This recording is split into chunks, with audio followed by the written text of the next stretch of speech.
അഥർവയും ഫാമിലിയും അവരുടെ ഫാം ഹൗസിലേക്ക് യാത്ര പോവുകയാണ്. അവർ ഭക്ഷണം കഴിക്കാനായി ഒരു ഹോട്ടലിൽ കയറുന്നു. എന്നാൽ അവരുടെ മകൾ ആര്യയ്ക്ക് അവിടുത്തെ ഭക്ഷണം ഇഷ്ടപ്പെടുന്നില്ല. ചായ വാങ്ങാനായി ടോക്കൺ എടുക്കാൻ ചില്ലറയില്ലാതെ ഇരുന്ന അഥർവയെ പ്രതാപ് എന്ന വ്യക്തി സഹായിക്കുന്നു. പ്രതാപ് ആര്യയുമായി സംസാരിക്കുകയും അവൾക്ക് മധുരം കഴിക്കാൻ നൽകുകയും ചെയ്യുന്നു. ശേഷം പ്രതാപ് അവളോട് റൊട്ടി കഴിക്കാൻ പറയുമ്പോൾ അവൾ അത് മുഴുവൻ കഴിക്കുന്നു. അഥർവയെയും കുടുംബത്തെയും പിന്തുടർന്ന് പ്രതാപും ഫാം ഹൗസിലെത്തുന്നു. രാത്രിയായിട്ടും പോകാതിരുന്ന പ്രതാപിനോട് അവിടെ നിന്നും പോകാൻ ആവശ്യപ്പെടുമ്പോൾ അയാൾ അത് വിസമ്മതിക്കുന്നു. പ്രതാപിനെ പുറത്താക്കാൻ ശ്രമിക്കുമ്പോൾ പ്രതാപ് പറയുന്നതിനനുസരിച്ച് ആര്യ മാതാപിതാക്കൾക്കെതിരെ പ്രവർത്തിക്കുന്നു. പ്രതാപ് ആര്യയുടെ മേൽ ഒരു അത്ഭുതകരമായ മാനസിക നിയന്ത്രണം സ്ഥാപിക്കുന്നു.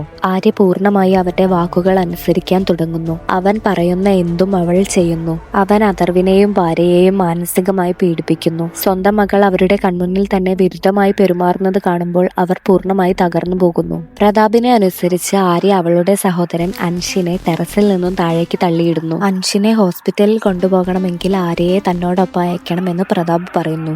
മറ്റു നിവൃത്തിയില്ലാതെ അവരത് സമ്മതിക്കുന്നു. പ്രതാപ് അവളെയും കൊണ്ട് അവിടെ നിന്ന് പോകുന്നു. അൻഷിനെയും ഭാര്യയെയും അഥർവ ഹോസ്പിറ്റലിലേക്ക് അയച്ചെങ്കിലും അവരുടെ കാർ വഴിയിൽ വെച്ച് ആക്സിഡന്റ് ആകുന്നു. അഥർവ പ്രതാപിനെ പിന്തുടരുന്നു. ആര്യയെ പോലെ പ്രതാപ് വശീകരിച്ചു കൊണ്ടുവന്ന പെൺകുട്ടികൾ ചേർന്ന് അഥർവയെ ആക്രമിക്കുന്നു. അഥർവയെ കൊല്ലാനായി ആര്യയ്ക്ക് നിർദ്ദേശം കൊടുക്കാൻ പ്രതാപ് എഴുന്നേറ്റ സമയത്ത് അഥർവ ആര്യയുടെ ചെവിയിൽ കത്രിക വെച്ച് കുത്തുന്നു. ശേഷം പ്രതാപിനെ തള്ളിയിട്ട് ഇനി നിർദ്ദേശങ്ങൾ നൽകാനാവാത്ത വിധം അവന്റെ നാവ് പിഴുതെടുക്കുന്നു. ചത്തു ചീഞ്ഞ എലിയെയും ചായപ്പൊടിയും ഭക്ഷണമായി നൽകി 10 വർഷങ്ങൾക്ക് ശേഷവും പ്രതാപിനെ അഥർവ തടങ്കലിൽ ഇടുന്നു. പിന്നീട് അഥർവയ്ക്കും ആര്യയ്ക്കും എന്ത് സംഭവിച്ചു എന്നറിയാൻ പാർട്ട് 2 സബ്സ്ക്രൈബ് ചെയ്യൂ.